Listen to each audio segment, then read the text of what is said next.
The restaurant buzzed with the quiet hum of clinking glasses, soft music, and the subtle aroma of freshly baked bread. Sunlight poured through the tall windows, scattering golden reflections across the neatly laid white tablecloths. It was a normal weekday afternoon, but for Anna Muller, it felt like another test in a life already full of silent battles. She adjusted her apron, brushed her trembling hands on it, and forced a polite smile as she approached a table that would soon change everything, not just for her, but for everyone who witnessed what was about to unfold. If you believe that kindness, respect, and second chances can change lives, then please take a moment to like, comment, share, and subscribe to Kindness Thread, because stories like this remind us what it truly means to be human. Anna had been working double shifts for weeks at La Maison, an upscale restaurant where the wealthy came to flaunt their fortunes and the servers tried to disappear into their uniforms. Her mother's hospital bills had been piling up, and her younger brother needed tuition fees she couldn't afford.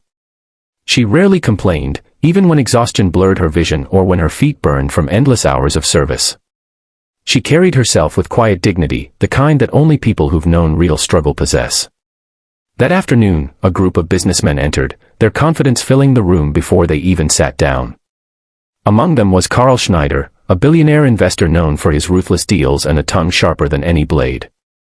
His presence drew whispers from nearby tables. Power has a way of making others small. He wore a perfect smile, but it didn't reach his eyes. He enjoyed being noticed, admired, even feared. Anna noticed him too, but only because it was her job to serve him. As she approached the table, carrying their drinks with steady hands, she could feel their eyes on her, the kind of stares that measured a person's worth by their uniform. Carl leaned back in his chair, speaking in fluent German to his companions, assuming no one around him understood. His tone dripped with arrogance as he commented on the waitress's shaky hands, and how clumsy poor people look when they try to act graceful. Laughter erupted around the table. The sound stabbed through the air like a cruel echo. Anna froze for a second, her heart pounding. She understood every word. After all, she wasn't just a waitress, she was a former language student who once dreamed of becoming a translator. But dreams don't always survive reality. After her father's death, she had to drop out of university and take whatever work she could find to support her family. She wanted to walk away. She wanted to pretend she hadn't heard it. But something inside her, a quiet, unbreakable strength, wouldn't let the moment pass. She set down the drinks gently, took a deep breath, and turned to Carl with calm eyes.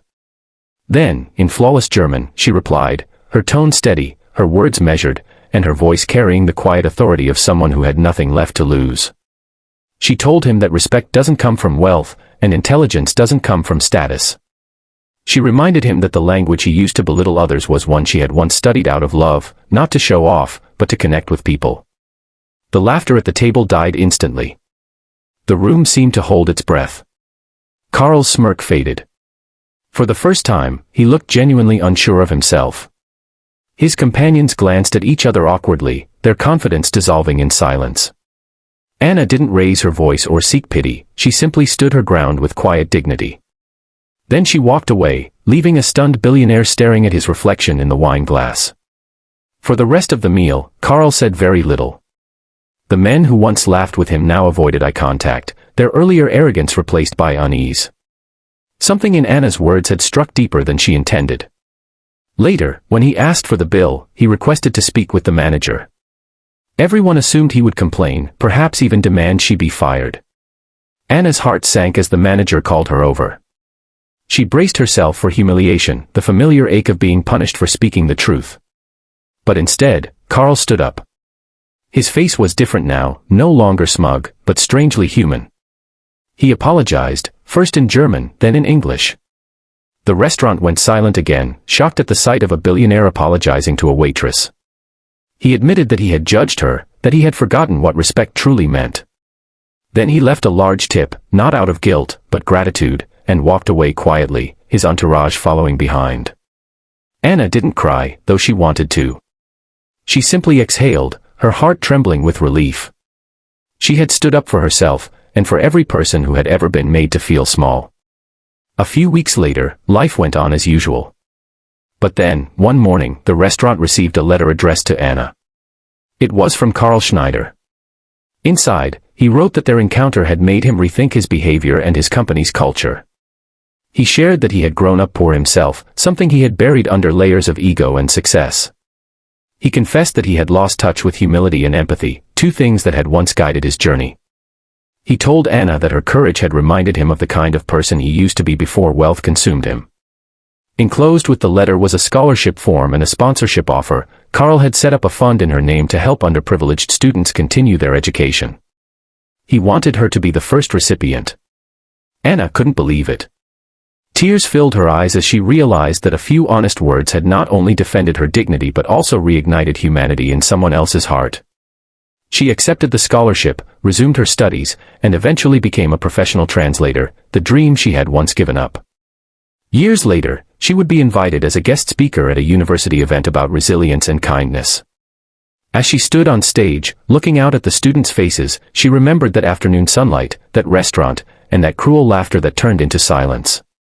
She told them that kindness is not weakness, it's strength disguised as gentleness. And that sometimes, standing up with grace can change even the hardest of hearts. If this story touched your heart and reminded you of the power of kindness, please take a moment to like, comment, share, and subscribe to Kindness Thread, because the world needs more stories that heal and inspire.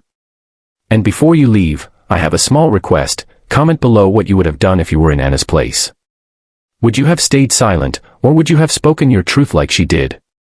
As the sun dipped low outside the restaurant that day, casting warm light across the empty tables, Anna stayed back a little longer, cleaning up as always. But this time, something inside her had changed forever. She wasn't just a waitress anymore, she was proof that dignity can't be bought, that words can heal, and that even a single moment of courage can echo through another person's life like sunlight breaking through a storm.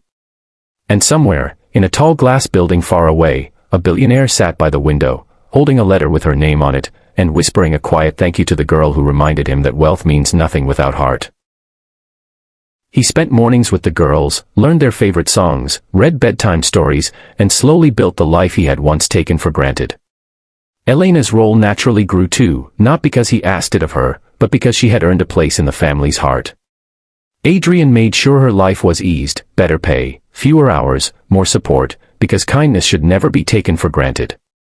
As life settled into its new rhythm, Adrian often found himself remembering that first moment he walked into the kitchen, the laughter, the warmth, the unexpected love he witnessed. It was the moment that rebuilt him from the inside out. If this story touched your heart even a little, please support us with a like, comment, share, and subscribe to Kindness Thread. Your support means the world. Before the ending, please comment below what moment in the story moved you the most.